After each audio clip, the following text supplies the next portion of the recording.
Morning, Fun Kids!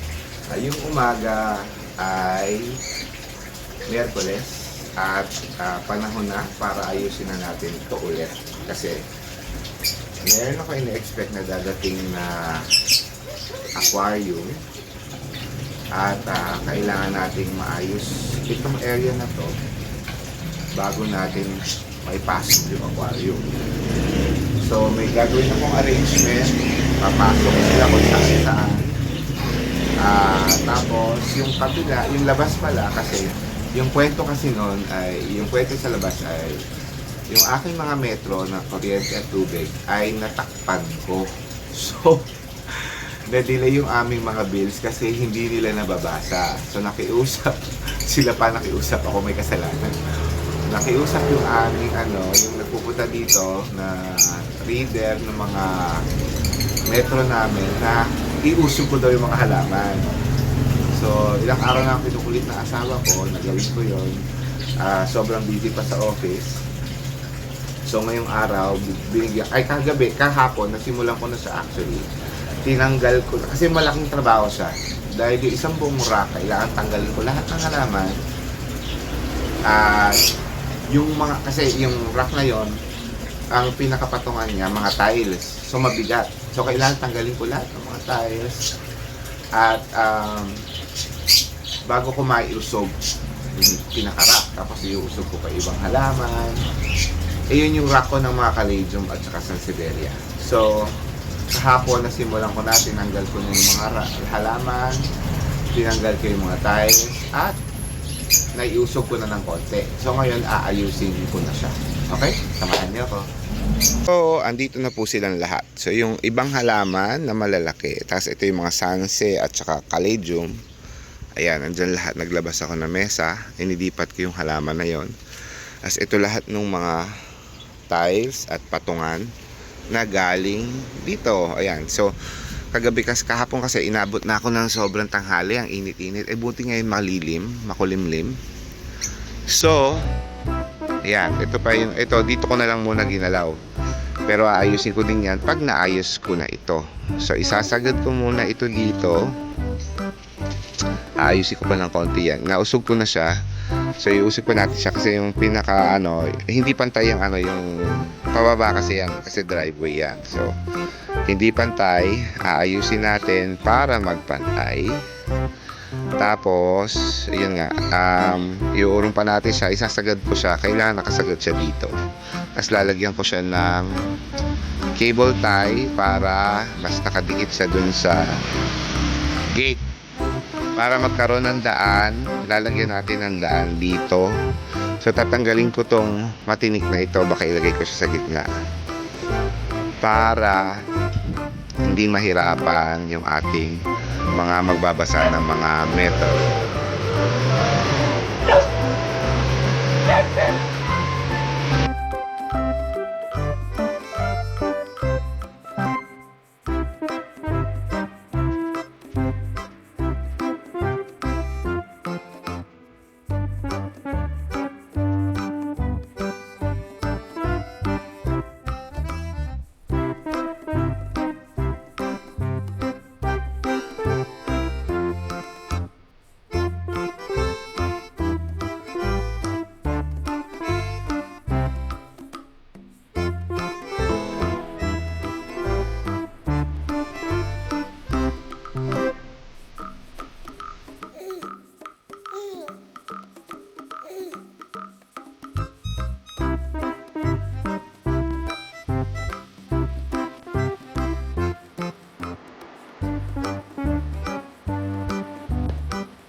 bamboo na binunot ko from the plant box.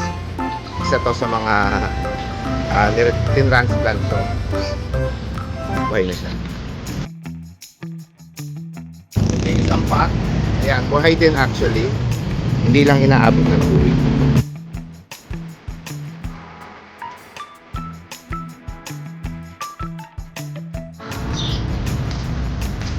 So itong Caladium Jubilee ko, natapon yung ano dyan, paso. So pinabayaan ko na lang.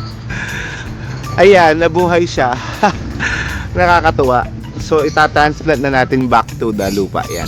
Sana makuha ko lahat na ugat. Ito yung isang bonsai ko na hiniwalay ko dati kasi dalawa na sila o tatlo na yata sila sa paso. So nahiwalay ko to, ibibili siya ulit.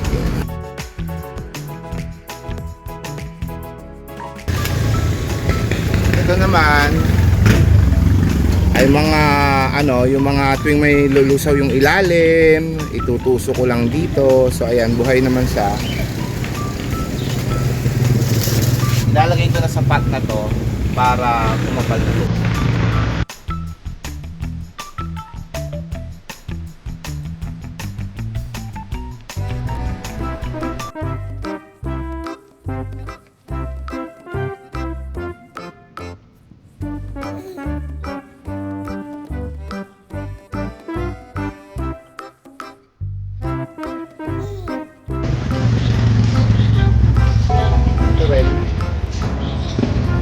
Bagong babies na.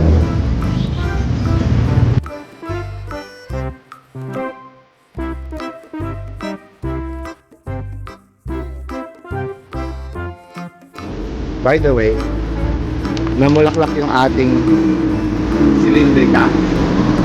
Pare-pareho lang pala sa silindrika ng bulaklak. Kaso kung saan lang siya nagagalit sa baba. Ito, hindi ko pa natupapa, pero ayan, tingnan ito. May ugat na lumabas na, tapos may mga baby sa baba. So, lilipat natin ito siya.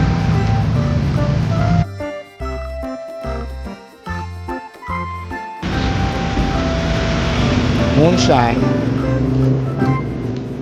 Okay. So, yung original, kasi itong dapat na brown na pot na ito, na dapat nandun, ito na isama. Pero nilagay na natin dito. Mag-baby na yan.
Nabuhay natin.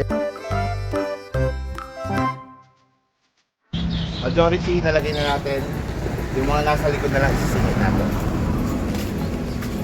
At saka hindi ito sa harap. So yun, aayusin ko pa to. So, since bukas, mas marami na ako oras, makabawas na tayo dahil kailangan natin pumasok. Tutuloy na lang natin bukas. Okay? So mamaya hindi ko na may change. Itatabi ko lang to para mamaya medyo makapark na ako dahil yung kotse ko nasa kalsada. So ito na po itsura nung harap. As you can see, nagkaroon ng space na doon para may daanan yung babasa ng mga metro namin. So itong part na to, aayusin ko siya ulit. Kasi pababa yan pa-slope. So pinag-iisipan ko kung paano natin titirahin yung parte na yan. Okay, so malamang ilagay ko muna lahat sila dito sa kalsada. Kasi andito naman yung sasakyan. Bago ko ayusin yan. Ang init kasi kanina kaya hindi pa ako gumagalaw.